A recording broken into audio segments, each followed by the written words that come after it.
All right, everybody, welcome in. Thank you very much for joining me on this special edition of the Root for Sports podcast. NFL talk coming at you, preseason football. We are ready for week 3 of the preseason. We had a few games last night. Packers stomped on the Bengals. What are you going to do about that? It's preseason, no big deal. The Ravens looked really good. Blaine Gabbert's been looking pretty good for the Jaguars, and somebody's missing from that Jaguars lineup over there, and that is Maurice Jones-Drew. We're definitely going to talk about that guy, no question. All right, so as we keep rolling along over here, we're getting to AFC, NFC playoff teams on the rise. Who's not going to make the playoffs after having a good year last year? Could it be the New York Giants? Hey, we'll see what goes on. All right, so just me for right now. We're going to bring a quick edition at you. Talk some football. We'll have some guests going on, obviously, throughout the year. But I had the itch to get back on the air for a little while over here, so going to bring it to you for a bit. All right, so here we go. Let's break it down right away. The hot news, obviously, is Maurice Jones-Drew. Should he be in camp? Should he get paid? All right, that's the question. I wrote an article about it on rootforsports.com that you could be looking at right now while you're listening to this. And the bottom line is that if you look at the running backs, the best running backs in the game over the past 5, 6, 7 years, Adrian Peterson, Steven Jackson, Maurice Jones-Drew, players like that, they're great and all, but you know what? They don't go to the Super Bowl. It's the guys with the big arms, the big-time quarterbacks, Aaron Rodgers, Tom Brady, Peyton Manning, his younger brother, Eli Manning, Drew Brees. These are the guys that go and win Super Bowls, the best quarterbacks in the league, and the reason is because it's a passing league. We all know that. We're not going to regurgitate all that stuff right now. It's a passing league, and that's the reason for it. So the best quarterbacks go. No longer do you need the greatest running game. No longer do you need the best defense in the league. Obviously, it helps. And I'm not saying that Maurice Jones-Drew isn't a great player, because he is. And I'm not saying that he can't be a key piece to his Super Bowl team. But I don't know about this Jacksonville Jaguar team right now. I don't think that they're a Super Bowl contender at this moment. They could be down the road, but down the road, he's going to be 31, 32 years old. And we all know that as a running back especially, that's kind of hitting the wall. So, if I'm the Jacksonville Jaguars, no, I would not pay him. I'm sorry. At least not the money that he's looking for, not the Matt Forte, Adrian Peterson type money. I wouldn't go that route. I would definitely try to go ahead and sign him to a better deal, but not that amount of money. So I definitely agree with Jacksonville. I don't agree the way that the owner is going about it right now and saying that the train is leaving sort of stuff. That's a bit disrespectful. You have to understand where MJD's coming from. He's one of the better backs in the league. He led the league in rushing last year. He wants his money, but he did get paid. He got his extension. He got $31 million over 5 years. And again, I know that's not top-level running back money, but that's pretty darn good cash. And look, if he feels disrespected, that's another story. But the Jaguars are moving along. They haven't looked bad. Like I said, Blaine Gabbert looks pretty good. And the whole deal right now in the NFL is young quarterbacks. I mean, we can have 5 potential rookie starters this season. Obviously, you have Andrew Luck, RG3. You got Brandon Weeden, who's basically a senior citizen over there at quarterback. You got Ryan Tannehill, who's impressed the Dolphins and beat out Matt Moore, who I thought was a pretty good starter. Then there's Russell Wilson. Big talk coming out of Seattle right now. Him against Matt Flynn. Flynn does not look good. Russell Wilson has, but you have to take into account that Wilson has been going against the second, third team defenses, while Flynn has been going against the number ones, obviously. But that's going to change this weekend when Russell Wilson does get the nod, the starter with the first team. So we'll see if he can compete at that same level. So very interesting. All these young quarterbacks. You go back to last year. Christian Ponder got drafted. Blaine Gabbert got drafted. There are so many young starters in the league right now. And look, I mean, all the power to them. And I'm glad that they're not giving them the Sam Bradford type of money anymore. Cam Newton and Andy Dalton probably overplayed their contract if you want to look at it. How great they were last year. And I'm huge on Cam Newton. And again, these are all these young quarterbacks in the league right now, filling up basically half the teams in the NFL. It's extremely impressive. And they're coming in, they're playing well right away, and that's why you see the possibility of 5 rookie starting quarterbacks. We know 4 for sure, but Russell Wilson could be the 5th.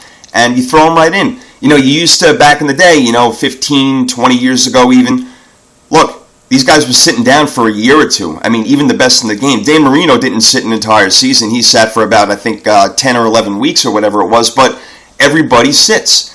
But not anymore. It's definitely a different story, but still, when you look at quarterbacks in the league, you still have to look at Tom Brady. You got to look at Peyton Manning, even coming off injury, and again, his younger brother Eli. What's Drew Brees going to do out there with the Saints? All right, that's been a disaster, obviously, with the whole bounty thing. He held out for a while, Brees himself, but he finally, got the deal done, and he's in camp, and he's going to kind of be that coach on the field. Joe Vick, who's going to be the interim coach, he won't be back for about 6 weeks. So they're going with the, I forgot his first name or whatever, but the offensive line coach from the Saints. And, Steve Spagnuolo is going to run the defense. Carmichael will run the offense. And that's the way it's going to be for now. Sean Payton is such an important piece of that franchise, of that offense, the way that they run things. And now it seems Drew Brees is really going to have to be kind of the coach and the quarterback. I see that team definitely taking a step back this year. As great as Brees is and as awesome as Jimmy Graham and Marcus Colston are, I think that the Saints will run the ball more this year. So for you fantasy owners out there, definitely keep your eye on Pierre Thomas and Mark Ingram in those later rounds. You might want to pick those guys up. You never know what can happen over there. I think they're going to have to run the ball a bit more. In that division, it's going to be better. I don't know where the Saints are going to fit. I don't know if they're going to the playoffs. I think they may be a 9-7 team. I love Atlanta in that division. I think they're the most balanced team. Michael Turner still can get the job done. I know he may be on the decline a bit. That's fine because they're more of a passing team now. Julio Jones has looked fantastic. Roddy White, you're going to get close to 100 catches with this guy. So Atlanta I love, and I love Carolina. Again, I'm a huge Cam Newton fan. I think that he is just a wonderful player, and he doesn't have to carry that entire team. I know the defense was bad last year for Carolina, but they're getting their key piece back. When you have your middle linebacker, your captain, things seem to fall in place around you, and that's what John Beeson brings. Hopefully he can stay healthy for the Panthers' sake, and if he does, it could be a different type of defense over there. They tried to shore things up on that side of the ball as well. Obviously, you got like a three-headed monster in the backfield. D'Angelo Williams, Jonathan Stewart, and now Mike Tolbert comes in there. I find that to be a weird addition, Mike Tolbert, because, again, you already have the two running backs. Now, granted, they get hurt a lot, Williams and Jonathan Stewart. So, I guess I can understand, bringing in a guy like Mike Tolbert for that purpose. But, they're more of a passing team. Cam is throwing the ball all over the place last year. Rookie, 4,000 yards. Beautiful stuff. So I think that they should stay in that direction. And they should have gone maybe for a wideout. They have Steve Smith, who's great, but then who's the next? Brandon LaFell? You got a couple of good tight ends over there, Olsen and Shockey. Let's see if they can stay healthy and get the job done. So I like the Panthers, I really do. And the NFC is stacked. The whole, besides the NFC South, that entire conference. The NFC East, you got the Eagles, you got the Cowboys, you got the Giants. The Giants, folks, I don't think these guys are going back to the playoffs. I really don't. Forget about the Super Bowl.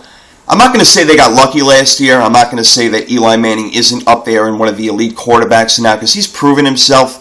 But he throws a lot of interceptions. They really don't have much of a running game. And I know I talked about at the beginning how you don't need much of a running game, and that's fine.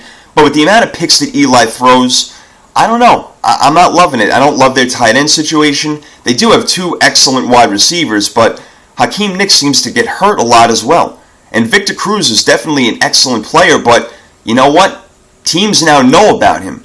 They're going to wake up and say, you know what, we got to double this guy. He's not going to put up the same numbers. Fantasy owners, don't jump out there and get him in the third round. Don't do that. Wait 5 if you can. He'll probably be gone by then, 5 or 6 or whatever, but he's not going to have those type of numbers again.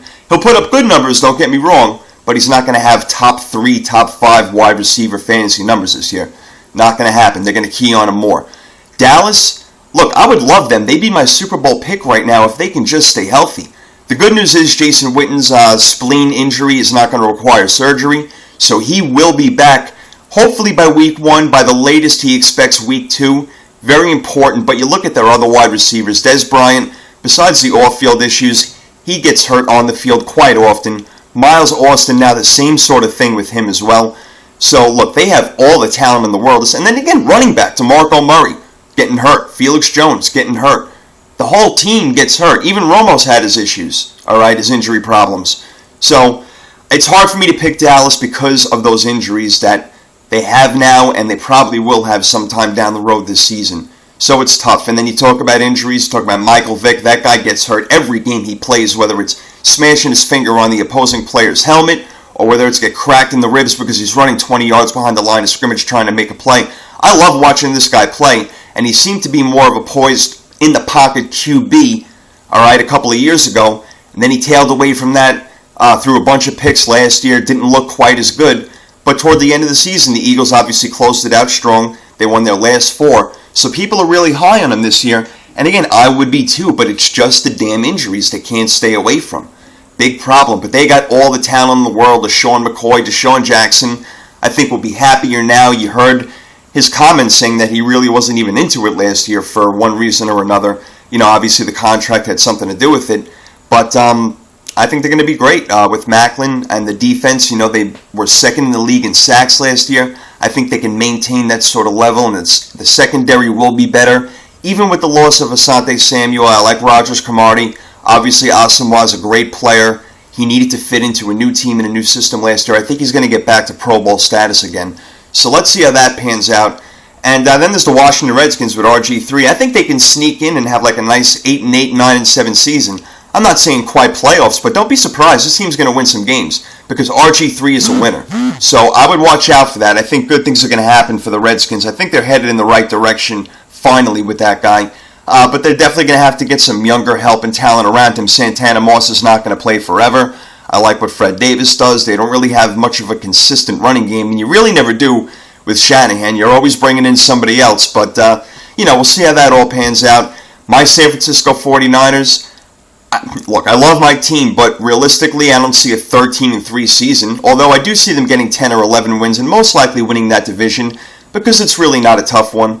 The Cardinals are mediocre. I think the Seahawks will be better. Again, we'll see what that quarterback situation is like, but they do have some talent, and I think that Terrell Owens can bring something to that team. He can possibly even get 900 yards, again, 1,000 yards, and be a good number 2. So let's see how that all works out, but the 49ers, I think, are the best team in that division. But for you fans out there and you fantasy fans, don't get crazy on Randy Moss. I've been talking about it. He's going to be more of a decoy than anything, and I think that that'll kind of wean off because Alex Smith doesn't have the arm. I've made no secret about it. I'm not a big Alex Smith fan. I was proud of what he did last year. I love you see, I shouldn't say I'm not a big Alex Smith fan because I love the way that he competes and he's got fire and he wants to play and he wants to do well. So I love and respect that about him. But I don't love him as a player, and I don't love him as a quarterback. It's hard. So the Niners are going to have to deal with him again for another couple of years. We'll see how that works out with him, but they have plenty of talent around him. Vernon Davis, excellent player. I think Manningham is a good wide receiver. Frank Gore, LaMichael James in the backfield. Kendall Hunter. Brandon Jacobs, I'm not so sure about. I was upset about that signing, to be honest with you. He is very inconsistent. He really had one good season, and that was 4 years ago. So Brandon Jacobs, I'm not too high on, and he is injured right now. And we know that defense is going to be spectacular. I don't know if they can match what they did last year, but they can certainly be a top 5 defense. I believe that for sure. So that whole conference, again, going to be pretty tough. I didn't even talk about the Packers, the Lions, and the Bears, oh my, yet. And I think the Lions are going to be one of the teams that takes a little bit of a step back. They could be 8-8 or 9-7. They'll be able to score points, but just like the Saints, they're going to give them up. They're going to give up plenty of points. They only have a good defensive line, and I do like the defensive line. But other than that, really not much. Not much to speak of on the defense, but they'll be able to score points. The Bears will be much improved. A lot of people got this team going to the Super Bowl. I'm not quite there yet with them. I think that they're really overrating that offense a lot. I still got to see it pan out. Even with Forte in there last year, it's not like there was some sort of a juggernaut on offense. Now, I know that Cutler and Brandon Marshall are reunited, so let's see. I think that'll work out well, and I think the Packers are going to be an awesome team again and most likely win that division with 12 wins. You talk about an offense, Aaron Rodgers could be MVP again. I mean, MVP of the Super Bowl a couple of years ago, MVP of the league last year, put up some of the most ridiculous quarterback numbers you'll ever see, and granted, it is a different age now, so I try not to compare his numbers with the likes of Dan Marino and, guys like that from the 80s and stuff. When, again, the rules were different. They just were, guys. It's a fact. I mean, you can really rough up a wide receiver going 10, 15, even 20 yards down the field sometimes, and referees wouldn't call anything. Now, you breathe on them the wrong way, and it's a penalty. So it's a different ball game, but that doesn't take away from how great some of these QBs are right now, and Aaron Rodgers is at the top of the list, and so is Tom Brady going to the AFC. The Patriots could be right back in the Super Bowl. They're that good. They tried to go defense through the draft. They got Chandler Jones and Hightower. I think that's going to work out well for those guys. Belichick, still an excellent coach. And you got Tom Brady. He's got a whole bunch of weapons with Gronkowski, Hernandez, and they got Brandon Lloyd, Wes Welker. I mean, it's ridiculous. He's got just a whole bunch of toys all around the place, and he's going to do great. I think the Bills are going to be much better. I think that it'd be more consistent. When Fred Jackson went down, that team went down. If he stays healthy, and again, the whole key with this whole thing is health, guys. Teams got to stay healthy, and that's the way that it goes, or at least get healthy as the season goes on, as opposed to getting hurt, as the Bills did last year. And again, I think they're going to be a very good team. I like Fitzpatrick. I don't love him, but I think that he can definitely manage and get the job done. And I think that they're going to be able to rush the quarterback. Now you add Mario Williams, you have Marcel Darius there, and then Mark Anderson from the Patriots. They'll be able to put pressure on the quarterback, and they have a pretty decent secondary right now. So, look, watch out for those guys. Gilmore, watch out. Not going to be bad. I like the Bills. Steelers, Baltimore Ravens. What can you say, man? They're going to be in the playoffs, both of them. I don't care about the Steeler injuries right now. They seem to work through everything. They're going to be fine. The Ravens' offense looks really good. Flacco seems to be turning himself into a top 10 quarterback. I don't have him there yet, but by the end of the season, he could be. And I think the Bengals are going to take a step back in that division. They didn't beat a team with a winning record all season long. So I'm not high on those guys at all. I'm sorry. I'm just not. They did not beat a team with a winning record all year long last year. They beat the Titans with the best team at 8-8. They got in the playoffs, and they got creamed. So I'm not big on the Bengals. I'm sorry. They're going to take a big step back. Probably a 7-9, 8-8 type of team. Although they do have a very good defense, and I love that Andy Dalton, AJ Green combo. I do. Everybody's really high on these guys, but they lost to Baltimore twice, they lost to Pittsburgh twice, they lost to Houston twice, and they lost to the Niners. Those were all the better teams in the league, and they lost to all of them. So don't be surprised if the Bengals are not in the playoffs this year. And people who are picking them to win the division, it's not going to happen. It's going to be Baltimore or Pittsburgh. Speaking of Houston, they're definitely the heads-on favorite to win the AFC South. I like the Titans, but now that Jake Locker's the quarterback, I'm not saying I don't like Jake Locker. I do. I think he's fine, but I'm not sure if he's ready to take this team to the playoffs. We'll see. I think that they'll probably finish with a winning record and possibly win that division. They'll fight it out with Houston. I'm not ready to put Jacksonville there, although I see what's going on with Blaine Gabbert. And Andrew Luck, we'll see what goes on with him. He seems to be the most NFL ready out of all the rookie quarterbacks. He's looked pretty good in the preseason. I think people are putting their praises a little bit too high. He's still throwing a couple of picks. One that went back against the Steelers that Ike Taylor took for a touchdown. Look, he's looked good, don't get me wrong, but not great. So even the experts out there from that four-letter network, take it easy. The guy's not a superstar yet. I got to see this all pan out. And the AFC West will be one of the more interesting divisions all year long. Obviously, Peyton Manning with the Broncos. He's got to one-up Tim Tebow and win a couple of playoff games this year. Tebow won one against the Pittsburgh Steelers, the defending AFC champs last year from the year prior. So Peyton Manning is going to have to go do something with them. And, obviously I say that half joking, but they have a chance of winning that division. The Chargers, I don't know. I think they're going to be similar to last year. They were built on their offense for the most part, being able to put up points, and they've lost weapons. They lost Vincent Jackson. Ryan Matthews, who they thought was going to be their guy now, he's hurt again. Mike Tolbert is gone. Malcolm Floyd, can he do it? Robert Meacham has been nothing better than a number 3 wideout for the Saints, so I don't know if he's going to step into that number 1 or 2 role like they expect him to. And Antonio Gates is always hurt. So I'm not betting on the Chargers this year, all right? I see them 7-9, 8-8, something similar to last year. The Raiders, I don't know about the Raiders, man. We'll see. They have a whole new team, a whole new regime, a whole new thing going on over there. I couldn't even give you a prediction on those guys. Most likely 8-8 again, somewhere around there. But the team that I think is going to win that division is the Kansas City Chiefs. And that's the team that Peyton Manning should have gone to. Had he gone there, I would be picking this team for a Super Bowl right now. And I like Matt Castle, I do. And people forget that the year before last, he got hurt last year. The year before that, he threw 25 touchdowns and 7 picks. My numbers could be off. I should have looked them up before doing my show, but I never do my research. Sorry, guys. But I like what this guy does a lot. You talk about Jamal Charles and Peyton Hillis, Dwayne Bowe, Tony Moeaki on offense, Eric Berry, Brandon Flowers in the secondary, Tamba Ali is a force on D. Derek John, these guys got good players, man. They're going to win that division. They're going to win 11 ball games this year. And watch out for the Chiefs, all right? They're going to make a run in these playoffs. I'm not saying Super Bowl. I'll give my official Super Bowl predictions after I see who goes down week 3 of the preseason, who's playing, who's not. Then I'll give my official ones coming up probably next week, and I would assume after my fantasy football drafts, which I'm really excited for. And you can check all the rankings out over here on rootforsports.com. But I'll take the Chiefs in that division. For now, I guess I'm probably going to take the Texans, although I think that they can fall out because of all their injuries that they seem to have. I'll take the Texans. I'll take the Ravens winning the NFC North, and I'll take the Patriots, obviously. My wildcard teams are going to be the Pittsburgh Steelers, and I want to put the Titans in there. I'm just not sure. I'm going to surprise people and stick the Buffalo Bills in that second wildcard spot. All right, so they'll be my number 6 seed coming out.